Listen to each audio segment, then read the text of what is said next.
I challenge Davy Jones.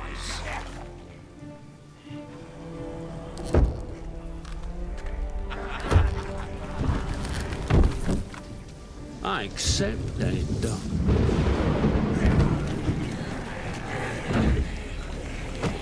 I wager everything I have. I only bet on what's dearest to a man's heart. Else there's no way to tell if he's bluffing.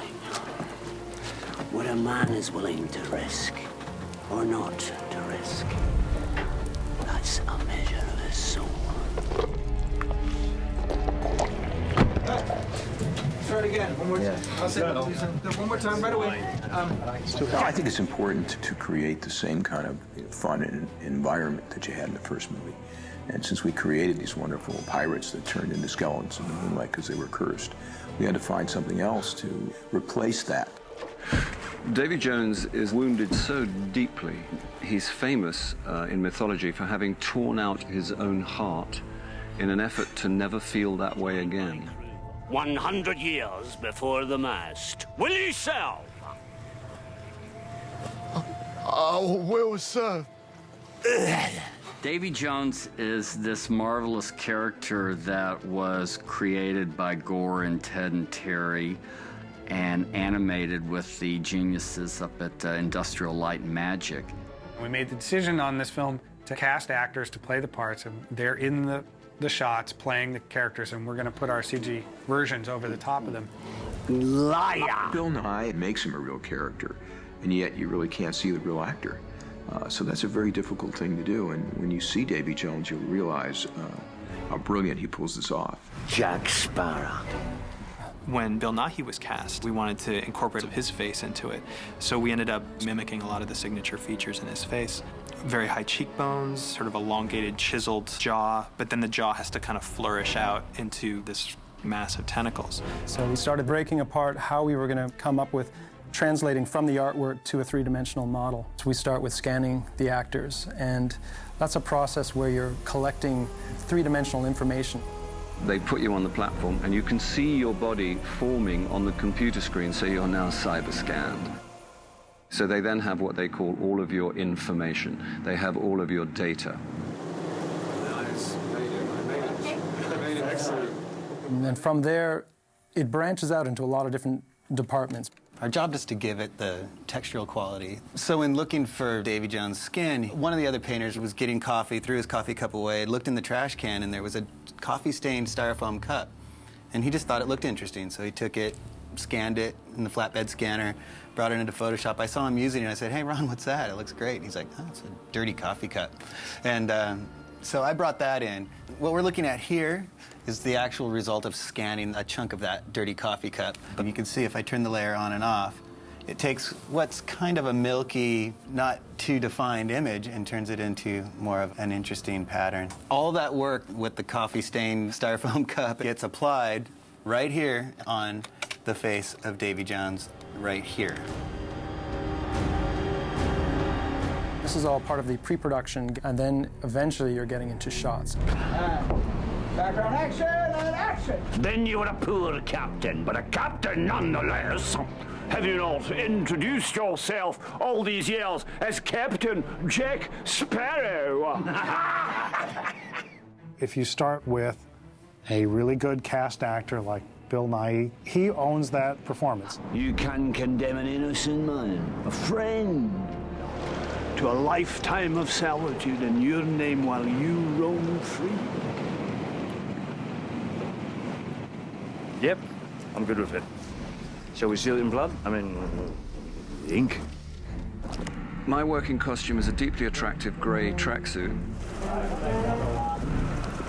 Poor Bill is hopping around with a load of dots all over him, which I'm sure wasn't how Gore sold it to him in the first place when he said, "Hey, who doesn't want to be a pirate?" I think pirates are really cool and you've got to wear that, and that's really not cool. The process of motion capture is not new. It's been around for a while. What's different on this show is in the past you will have shot a clean plate with nobody in it, and then later in a very controlled environment you would shoot the performance. And you have 16 cameras and the cameras pick up the action. Well, that's very scientific and it takes a lot of the spontaneity out of the process. Now, I want you to do, move your shoulders around as much as you can move them, wherever you can move your arms. So what we've done is we've created a new technology that we've coined image-based motion capture, or iMoCap. From a single two-dimensional image, we're able to extract that actor's full 3D performance, turn it into animation, put it in the creature, and put it right back into that same shot. With new technology, we're capturing the performance in the plate. Gore is able to direct the actors, move the camera, all in the way that you would if you were shooting a real live action sequence. Because you do this, but then this is sort of stuck out there, and it seems like there's enough. Yeah. Oh, I see. Yeah. Let's put a couple in. Gore was very concerned about the eyes and making sure the eyes looked really good. As a backup plan, we decided that if we put makeup around Bill's eyes, we always have the option of, if we get into a tight close-up and the eyes just, there's something that doesn't quite look real about them, that we could always split in his real eyes in those cases. I'm happy to say that we've never had to resort to that. It's your bed, Captain.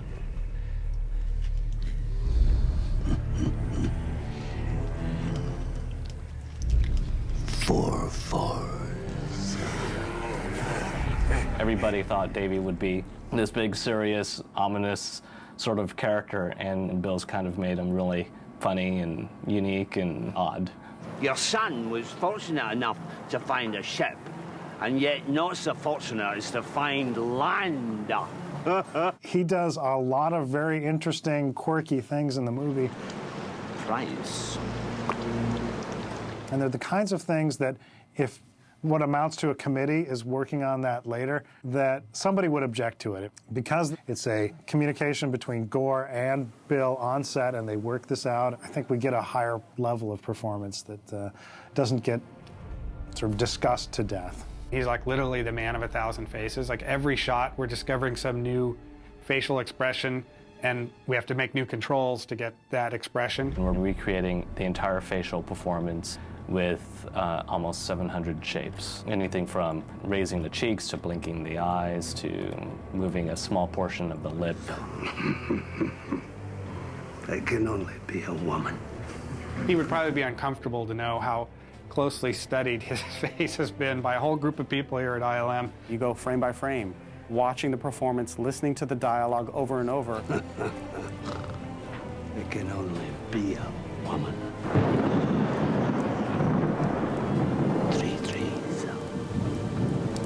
3 3s. And then the other part of it is we're trying to translate all of that onto a character that has an octopus on his face. One of the first areas of concern was how we're going to deal with the beard of tentacles. We knew we couldn't hand animate those because there's about 40 tentacles on his beard and he's in hundreds of shots. Would have just taken way too long to do it manually. But they need to have their own animation. They're not just hanging there, they're all kind of writhing and moving. They have to respond to his motion so that when he moves, that they follow the motion. They have to collide against each other so they don't pass through each other. But they also can't be friction-free. They need to be kind of sticky. So one of the analogies we were using was imagine a piece of wet spaghetti against a leather jacket. You know, that they're not just free to slide. So that as he moves, you know, they cling and will sort of peel off more slowly. We have this sense of stiction. They also have to be able to be directable. So at times we want to be able to do keyframe animation, like when he holds up the key. So it's sort of a tricky mix to kind of get all those different aspects of the motion to play nicely with each other. The experience of acting, the same things are required of you, generally speaking. This is slightly different, given the fact that I'm, playing a man who has a beard that can play the organ, which I must admit so far has been outside of my experience. And what we've asked Bill to do here is a very difficult thing because he doesn't have the makeup appliances on to let him really see what the character is going to be. He's got to hold that all in his head. He's so fantastic in how he moves, and he was really feeling it more than I think a lot of actors would. Essentially, we start out with Bill Nighy's performance here, and he sort of mimics like he's moving his chin around and dragging it back and forth along the keyboard. And they actually had somebody on set that actually could play the organ as well. And so we could use this as reference. It starts out like this with just them all stuck to his chest. We did them sort of like the fingers of a hand, so we had 5 tentacles on each side sort of playing the major notes and the major beats, and then we had the extra ones to sort of do some flourishes and make it feel more octopus-like. When they were filming the organ sequence, Bill Nighy had this prop tentacles, which Orlando can interact with. The two of them worked together to stage this elaborate performance where Orlando picked up the tentacles with one hand and then transferred them to another and then used a pencil in his mouth finally to get the key. It's a real challenge for our animators to basically match the performance of the tentacles to what Orlando was doing.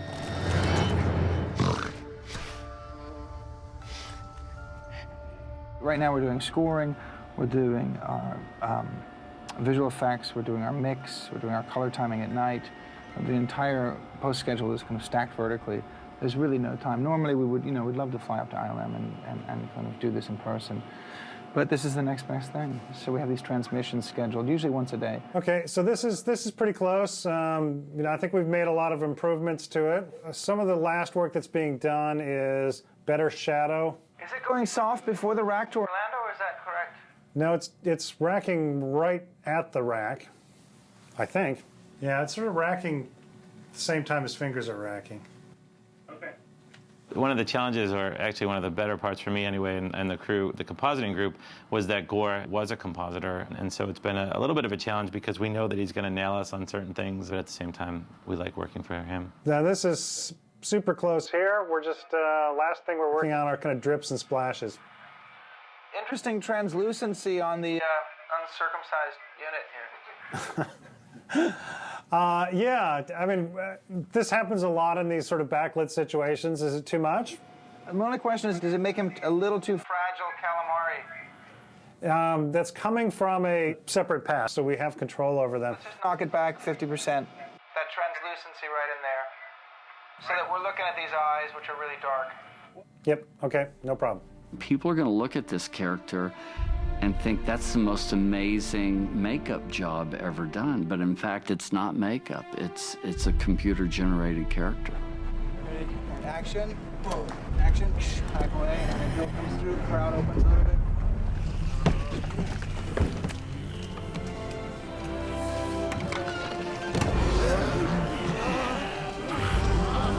Damn you, Jack Sparrow!